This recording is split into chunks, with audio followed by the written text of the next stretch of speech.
अरे हाँ चालू है, चालू हो गया ना।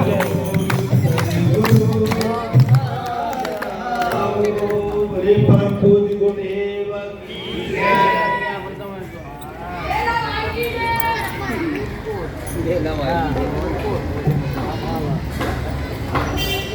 आइए सभी भाई बहन कमर सीधी करके बैठे, कमर सीधी करके बैठेंगे। दोनों हाथ गोल में रखेंगे, बायां हाथ नीचे और दाहिना हाथ ऊपर, बायां हाथ ऊपर। 3 बार ओंकार नाम का उच्चारण करेंगे।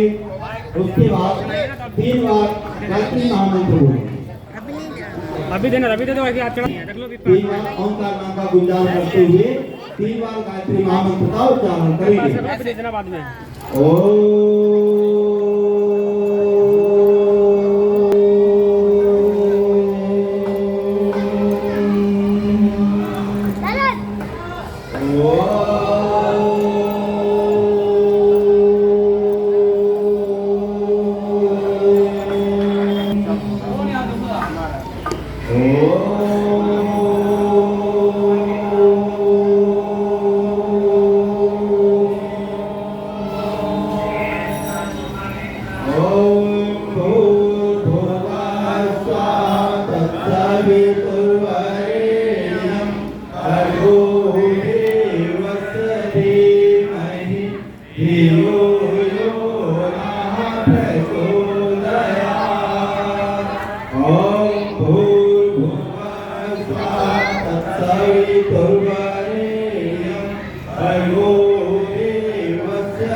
देव स्वरूप परमात्मा को हम अंतरात्मा में धारण करें।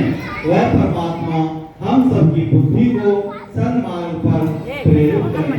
ऐसी कामना भावना जोड़ते हुए हम सभी भाई बहनों ने गायत्री मंत्र का उच्चारण करते हुए उसका भावार्थ सुना। अब हम क्या करेंगे, ये भावार्थ हमारी समझ में नहीं आया। उस तेजस्वी पापनाशक देव स्वरूप परमात्मा को हम अंतरात्मा में धारण करें। वह परमात्मा हम सबकी बुद्धि को सन्मार्ग पर प्रेरित करें। आइए एक छोटा भावार्थ है, सभी भाई बहन बोलेंगे।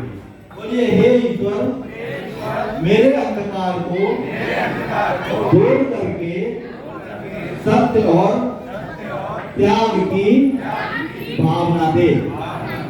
सभी भाई बहन समझ गए होंगे। ये संकल्पित भावार्थ आप लोगों ने बोला है, एक बार और एनर्जिक बोलेंगे, ठीक है।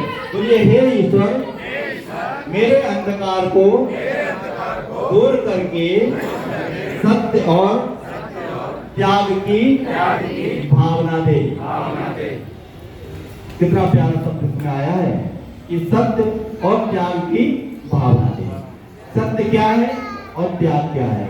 वैसे तो हम और आप सभी 4 वेद, 6, 7, 18 पुराण, 108 उपनिषद पढ़ते पढ़ते पूरे 4 योग निकालती है। क्या किसी ने अपने आप को पूरा तरह से ग्रहण कर पाया कि मुझे करना क्या है? आइए, सतयुग में सब कुछ सत्य था, सतयुग में सब कुछ सत्य था। त्रेता युग में कुछ गड़बड़ हुआ, थोड़ा बहुत, अधिक नहीं। द्वापर युग में और अधिक गड़बड़ हो गया।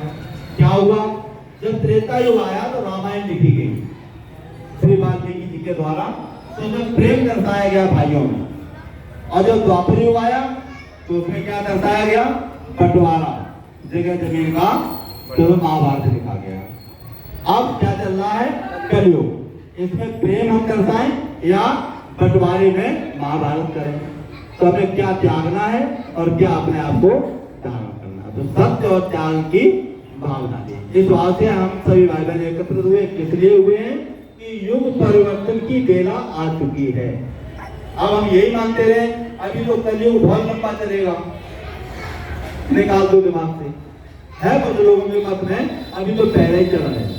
अगर हम लोग इस बात को संकल्पित हो जाए, हम भी सतयुग का जीवन जीना चाहते हैं, तो आपको कोई रोकेगा नहीं। करना क्या है? सात्विक भोजन, सात्विक विचार और सात्विक कार्यक्रमों से जुड़ते हुए आगे बढ़ेंगे तो सत्युग की प्राप्ति अवश्य होगी। सत्युग में सब तो सत्य था। आज कलयुग की बेला में एक यंत्र ऐसा आ गया जिसका नाम मोबाइल है। उसने 70% झूठ के मार्ग पर लोगों को उतार दिया। और क्या कहते, जब मोबाइल नहीं था तो हम लोग कहते थे कि जिसका कोई नहीं होता उसका भगवान होता है। जब मोबाइल नहीं था तब हम और आप कहते थे जिसका कोई नहीं होता उसका भगवान होता है।